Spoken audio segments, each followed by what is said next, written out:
Charlotte Thompson Iserby served as the head of policy at the Department of Education during the first administration of Ronald Reagan. While working there, she discovered a long-term strategic plan by the tax-free foundations to transform America from a nation of rugged individualists and problem solvers to a country of servile, brainwashed minions who simply regurgitate whatever they're told. We now present to you the secret history of Western education, the scientific destruction of minds.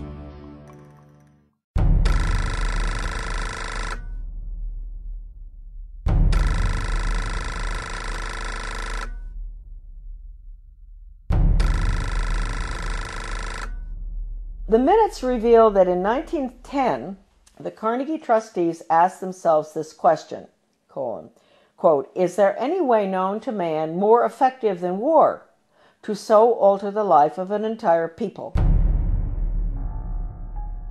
For a year, the trustees sought an effective, peaceful method to alter the life of an entire people. But ultimately, they concluded that war was the most effective way to change people. Oh, God. World War I. Horrible war. Oh, I mean, it made every other war look like nothing. They sent a confidential message to President Wilson insisting that the war not be ended too quickly. After the war, the Carnegie Endowment trustees reasoned that if they could get control, here we go, of education in the United States, they would be able to prevent a return to the way of life as it had been prior to the war. And they recruited the Rockefeller Foundation to assist in such a monumental task. Education should aim at destroying free will so that pupils are thus schooled they will be incapable throughout the rest of their lives of thinking or acting otherwise than as their schoolmasters would have wished. Influences of the home are obstructive, and in order to condition students, verses set to music and repeatedly intoned are very effective. It is for a future scientist to make these maxims precise and discover exactly how much it costs per head to make children believe that snow is black.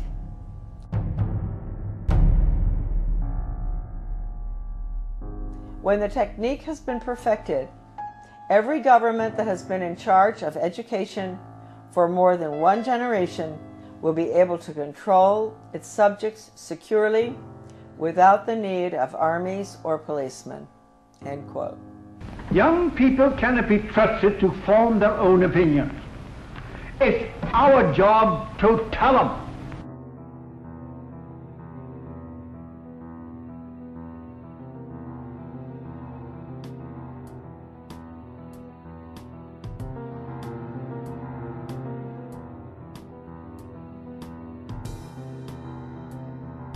I had never intended to become involved in the battle that all of us are involved in. I had no idea anything was wrong with the way the country was going when as I was growing up, and even during my Foreign Service experience, I found myself mysteriously, I would say the good Lord works in wondrous ways, being put in spots around the world or in my country where extraordinary things were taking place under the guise of change.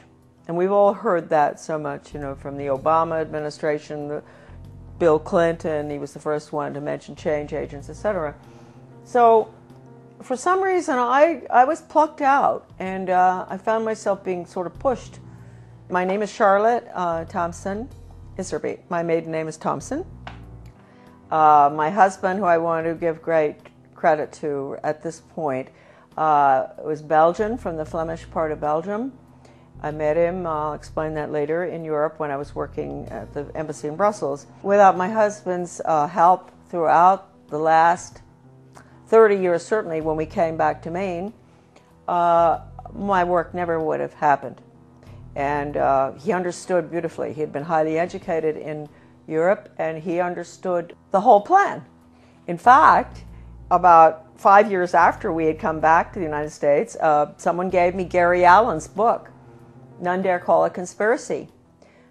I was on the school board, and this lady called me, and she loved the work I was doing on the school board. Of course, nobody else did, but she said, I've got a book for you. She brought it down, and I read it, and I looked at it, and I thought, I've never heard of such a thing as this. I mean, this is a conspiracy to really take over the world. Thank you, Gary Allen, who's no longer with us. And so I said to my husband, good Belgian, well-educated, do you know about this? And so he took a look and he said, yeah, sure, I know about it. I said, you know about this?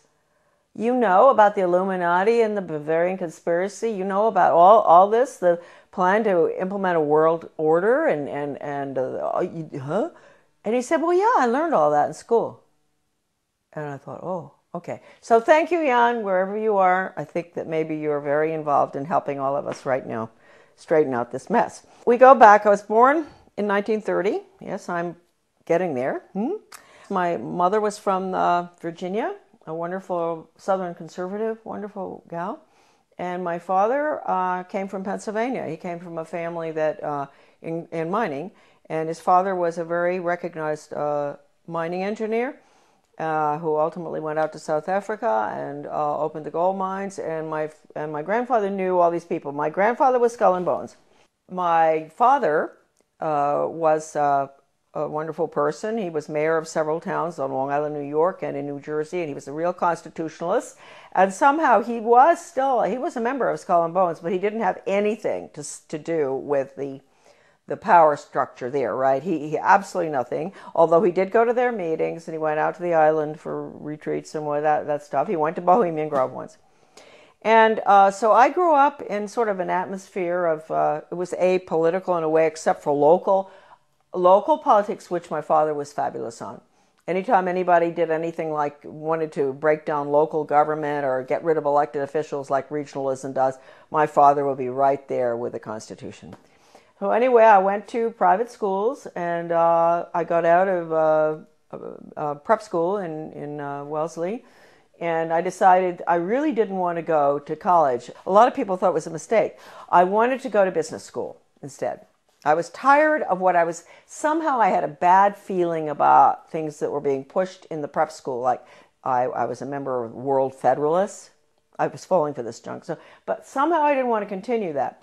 So instead of going on to Smith or Vassar or what, I went to Catherine Gibbs Business School in New York City. Wonderful, wonderful, difficult school.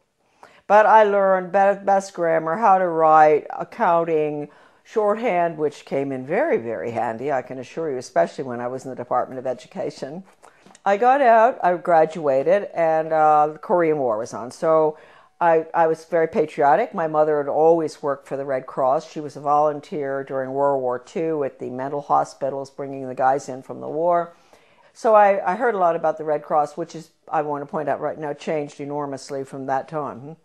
And I wish I could say in a better way. I think it does very good work. But it's connected with all the other, non-governmental, non-profit groups, and they have all been infiltrated. I signed up for Korea, that's right, but they changed my orders. And at the last minute, I went to Guam. I spent a year there. My next assignment was Chitose, Hokkaido, another air base, fighter base, I think. I finished my tour.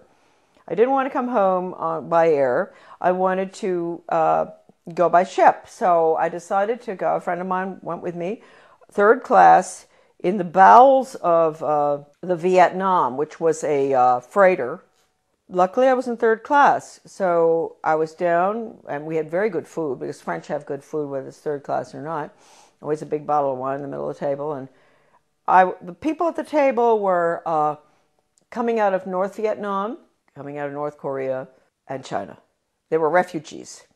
And, of course, the Vietnamese ones spoke French, and the Chinese were very well educated. They were well educated Chinese, so they spoke English. I spoke French, so the conversations were unbelievable. They would tell me what had happened, why they were coming out, what was going on under the communists, which we didn't let General MacArthur, move in and take over.